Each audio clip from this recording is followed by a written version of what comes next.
Welcome to IIT. Telangana వచ్చినాక సర్పంచ్ల పరిస్థితి అగమ్య గోచరంగా ఉంది. మొత్తానికైతే కొంతమంది గ్రామ సర్పంచులు ఆత్మహత్య చేసుకున్న పరిస్థితి విషయం, మరికొంతమంది సర్పంచులు అయితే ఆర్థిక భారాన్ని మోస్తూ అభివృద్ధిని ముందుకు తీసుకెళ్లారు. వాళ్ళ 5 సంవత్సరాల పదవి కాలం పూర్తయింది, అయినప్పటికీ కూడా వారి పెండింగ్ బిల్లులు రాలేవు. మనతో పాటు ఈ సర్పంచ్ల బాధలు, వాళ్ళకు ఎన్ని పెండింగ్ బిల్లులు ఉన్నాయని రాజన్న సిరిసిల్లలో ప్రస్తుతం అయితే మనం ఉన్నాం. రాజన్న సిరిసిల్ల జిల్లా చంద్రుతి సర్పంచ్ శ్రీనివాస్ గారు మనతో పాటు ఉన్నారు. వారితో మాట్లాడదాం. అసలు సర్పంచ్ల తాజా మాజీ సర్పంచ్ల సమస్యలు ఎలా ఉన్నాయని వారి మాటల్లో తెలుసుకుందాం. అన్న నమస్తే. నమస్తే అన్న. చెప్పండి, మొత్తానికి మీకు ఎన్ని రోజుల నుంచి పెండింగ్ బిల్లులు ఉన్నాయి, ఎంత అమౌంట్ ఉంది, ఎవరెవరికి వినియోగించుకున్నారు? మాకు నిజంగా చెప్పాలంటే 2019 నుంచి 24 సర్పంచులంతా చాలా వీళ్ళు అమాయక సర్పంచులు. అప్పుడున్న టీఆర్ఎస్ ప్రభుత్వం ఏం చేస్తుండంటే యూనిఫామ్గా రాష్ట్రం అంతటా ఒక యూనిఫామ్ తీసుకొని సర్క్యులర్ ఇష్యూ చేసి కమిషనర్ నుంచి వెళ్ళి కలెక్టర్ గారులకు ఇచ్చి ఇలా క్లీనింగ్ శానిటేషన్ చేయాలి అన్ని ఊర్లలో అంటే వాళ్ళు వచ్చి కొంచెం మేము లేట్ అయితే గవర్నమెంట్ ఆఫీసర్ల కన్నా ఎక్కువ పొద్దుగా 6కే వచ్చి లేపి మేము 6కే పోయి విధులలో గవర్నమెంట్ ఆఫీసర్ సెక్రటరీ వచ్చినా రాకుండా మేము పోయి ఆ శానిటేషన్ కానీ పల్లె ప్రగతి అనే ఒక ప్రోగ్రాం తీసుకుని అప్పటి గవర్నమెంట్ కలెక్టర్లకు చెప్పి చేయకపోతే ఉంటారా, మీకు మేము వేయమంటారా, సస్పెండ్ చేయమంటారా, అట్లా ఎంతోమంది సర్పంచ్ను సస్పెండ్ చేసిన దాఖలాలు ఉన్నాయి. అప్పటి ప్రభుత్వం ఏం చేసిందంటే పని చేపిస్తుండే, భయపెట్టించుకుంటే పని చేపిస్తుండే. ఆ పని చేయించి అప్పటి ప్రభుత్వం బిల్లులు ఇవ్వలే. ఆ ప్రభుత్వం అయిపోయి ఆ ప్రభుత్వం ఇట్లా చేసిందని ప్రజలు ఆల్టర్నేటివ్గా కాంగ్రెస్ ప్రభుత్వాన్ని గెలిపిస్తే వాడు కోర్ల తినేటోడు అయితే గొర్రెల తినేటోడు వచ్చినట్టు వీళ్ళు కూడా ఆడది అవుతుంది వచ్చి సుమారుగా 11 నెలలు అవుతుంది.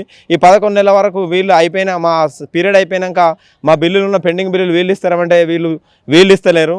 అలాగే మేము అప్పుడు చేసిన పనులు ఏంటంటే యూనిఫామ్లుగా రైతు వేదికలు కట్టించారు. రైతు వేదికలు సర్పంచ్లే కట్టాలంటే అప్పుడు మా రాజన్న సిరిసిల్ల జిల్లా కేంద్రానికి కృష్ణ భాస్కర్ కలెక్టర్ ఉండే వచ్చి రాత్రి నేను చెప్తున్నా మా రాత్రి 12ంటికి 11ంటికి పని చేయాలని అంటే అప్పటిదప్పుడు 1000 రూపాయలు ఇచ్చే మేస్త్రికి 2000 ఇచ్చి 500 ఇచ్చే కూలి పనులకు 1000 రూపాయలు ఇచ్చి డబుల్ త్రిబుల్ ఇచ్చి రాత్రి 12 దాకా 1 దాకా నేను అడిగిన సార్ ఇట్లా కడితే క్యూరింగ్ కాకపోతే కూలిపోతే ఎట్లా సార్ అని అంటే అట్లేం లేదని మమ్మల్ని భయపెట్టిస్తుండే. గట్ల కాదు సార్, ఇది అంత మనం ఒక టైం ప్రకారం కట్టాలంటే లేదు కట్టాల రేపు గోడ అయిపోవాలి, ఎల్లుండి దాన్ని భీమ్ అయిపోవాలన్న కావున మేము నిరంతరం నిద్రాహారాలు మానేసి ఆ రైతు వేదికలు కట్టినాం. అలాగే శ్మశాన వాటికలు కట్టాలంటే ఆ సిమెంట్ బస్తా ఎక్కువ రేట్లు నాకు కొనుకొచ్చి కట్టినాం. కానీ ఎంబీ రికార్డ్ చేసేటప్పుడు దానికి కలెక్టర్ గారు కానీ ఒక సిస్టమ్ ఉంటుంది, ఇది రాష్ట్ర వ్యాప్తంగా దీనికి గింతే ధర మీరు చేయాలంటే ఇప్పుడు 1000 రూపాయలు కూలీలకు ఇచ్చే ఎంబీ అలా ఎస్టిమేషన్లో ఉంటే మేము 2000 పెడుతుంది, అది మా జేబులకి పెట్టుకున్నాం, అట్లా కూడా నష్టపోయినాం. అలాగే డంపింగ్ యార్డ్లు కట్టినాం, ప్లాస్టిక్ మేనేజ్మెంట్ షెడ్లు కట్టినాం, పల్లె ప్రకృతి వనాలు కట్టినాం. మన ఊరు మనబడి లాస్ట్ మూమెంట్లో మా సర్పంచ్ల పీరియడ్ ఒక అయిపోతుంది అనగా మన ఊరు మనబడి కట్టాలని అప్పటి కలెక్టర్లు ఒత్తిడి చేసి మెడ మీద కత్తి పెట్టి చేయాలని అంటే అప్పటి సర్పంచ్లం కట్టితే మన ఊరు మనబడి పైసలు వచ్చినాయి అని అనుకుంటా మొత్తం కంప్లీట్ చేసాక పట్టుబట్టిర్రు. తర్వాత మన ఊరు మనబడి పైసలు మొత్తానికి రాలేవు, ఆయన ప్రభుత్వం మారింది. వీళ్ళు ఏం చేసిర్రు, ఇప్పటి ప్రభుత్వం అన్న వేయాలంటే వీళ్ళు మళ్ళీ మన ఊరు మనబడికి పేరు మార్చి ఆదర్శ పాఠశాలను తీసుకొచ్చి వీళ్ళు చేసిన ఆదర్శ పాఠశాలకు డబ్బులు ఇస్తారు, కానీ మాకు వచ్చిన అమౌంట్ను డైవర్ట్ చేసి వీళ్ళు చేసేదానికి ఇస్తారు. కానీ అప్పటి పనిచేసిన సర్పంచులను నూకేస్తున్నారు. మా భార్య పిల్లల మీద తల్లిదండ్రుల మీద బంగారం ఉన్నదాన్ని తాకట్టు పెట్టి బ్యాంకులలో కానీ పక్కపొంట మా ఊళ్ళో గ్రామాలలో ఉన్న వాళ్ళన్న వ్యవసాయం చేసుకున్న దగ్గర సప్పో చేసి మిత్తిలకు తీసుకొచ్చి ఆ సీసీ రోడ్లు కానీ డ్రైనేజీలు కానీ పల్లె ప్రగతి ఈ శ్మశాన వాటికలు రైతు వేదికలు డంపింగ్ యార్డ్లు వీటన్నిటికీ తెచ్చిన డబ్బులు మిత్తిలు పెరుగుతున్నాయి. ఏముంది 10 లక్షలు ఉంటే 20,000 మిత్తి అవుతుంది.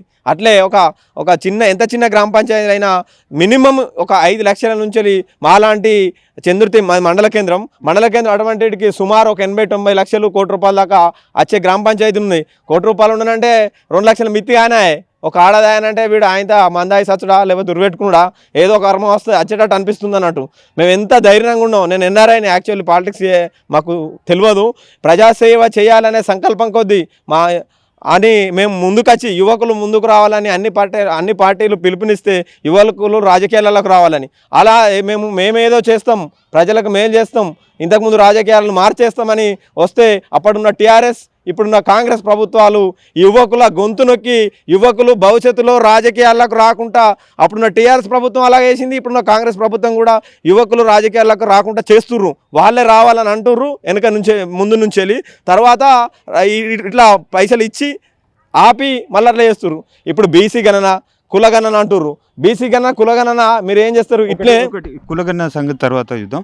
ఫస్ట్ మొత్తానికైతే గ్రామాలకు 14th ఫైనాన్స్ కమిషన్ ద్వారా కేంద్రం నుంచి ఎక్కువ నిధులు వచ్చే అవకాశాలు ఉంటాయి.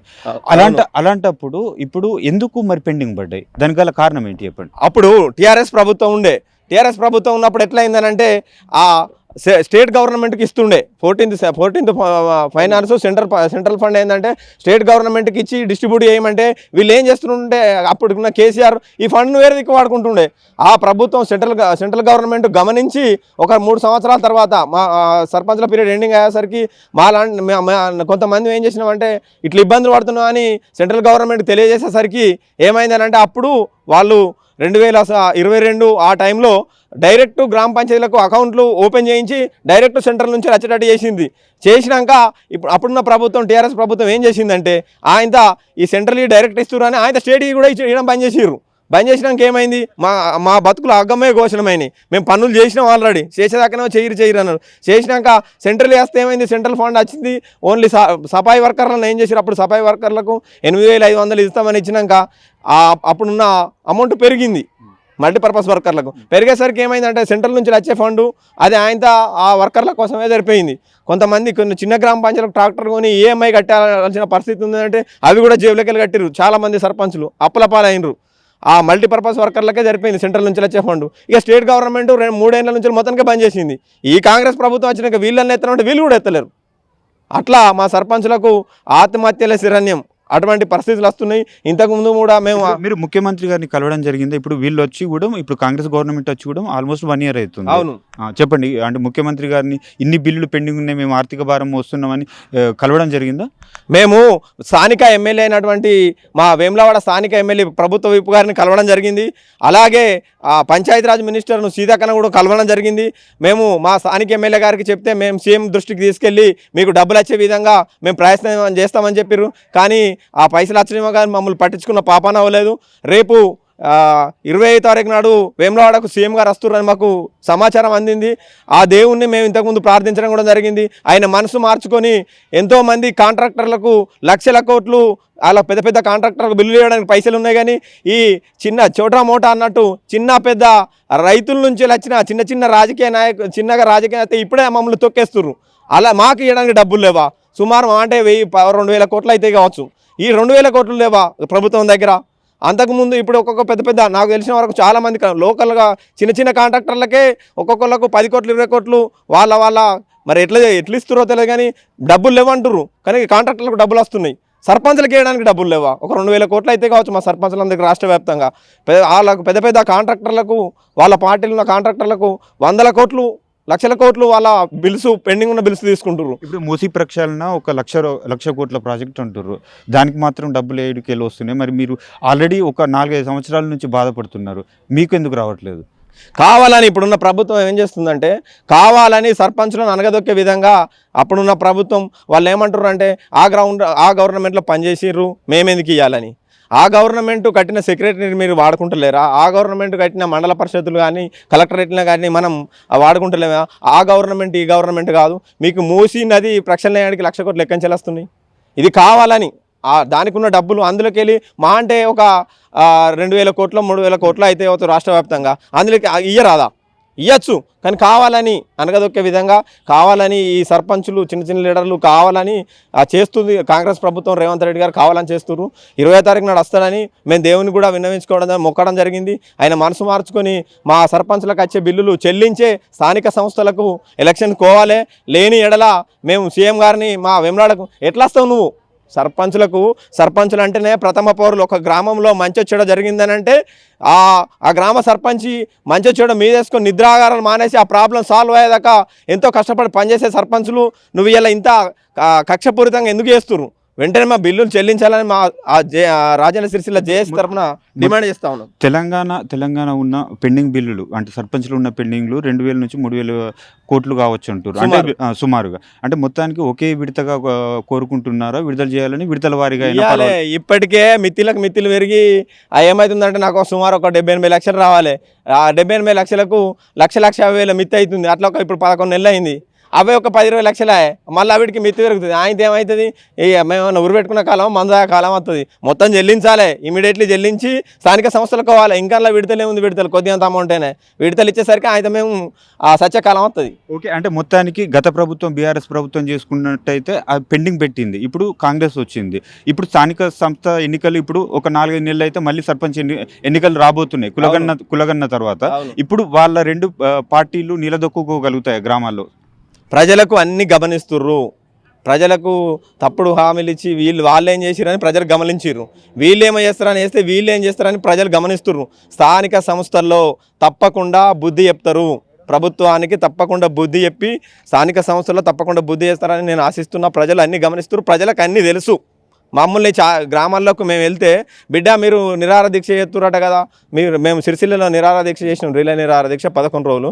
బిడ్డ మీరు నిరాహార దీక్ష చేస్తురట, ఎందుకు మీరు పైసలు రాలేవు ఇంకా కూడా, ఆడదాయ మిత్తులు పెరిగాయి బిడ్డ, మరి అప్పులు చేసి మీరు భూములు భార్య పిల్లల బంగారం అమ్ముకుంటే ఎట్లా, ఆ రాజకీయం పాడగానే తిడుతుర్రు. ఈ ప్రభుత్వాలు ఇట్లా చేస్తున్నాయి. ప్రభుత్వాలు యువకులు ఏ విధంగా అయితే రాజకీయాలకు రావాలనుకుంటుర్రో చెప్పడమే, కానీ ఆచరణలో లేదు.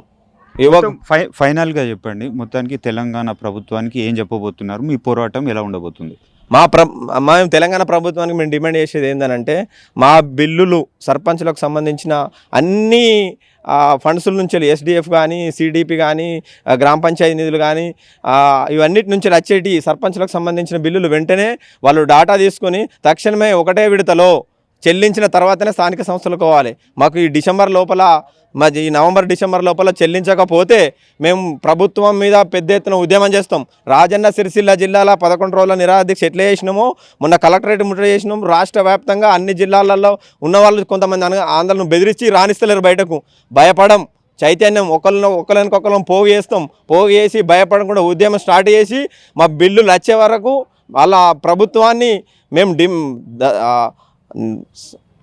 ఉద్యమించి కొట్లాడి, అవసరం అనుకుంటే రిలే నిరాహార దీక్షలు కాదు, అమారా నిరాహార దీక్ష చేసి మా బిల్లులు వచ్చే వరకు మేము కొట్లాడడానికి మేము సిద్ధంగా ఉన్నాం. మేము భయపడం, దేనికి భయపడం. ఓకే, ఇది మొత్తానికైతే చూసుకున్నట్టయితే 14th ఫైనాన్స్ కమిషన్ కేంద్రం నుంచి నిధులు వచ్చినప్పటికీ రాష్ట్ర ప్రభుత్వం వాటిని వాడుకొని గ్రామ సర్పంచులను ఇబ్బంది పెడుతుందని, ఈ రాబోయే స్థానిక సంస్థల ఎన్నికల్లో ప్రజలు గట్టిగా బుద్ధి చెప్తారని చెప్తున్న పరిస్థితి. Over to studio.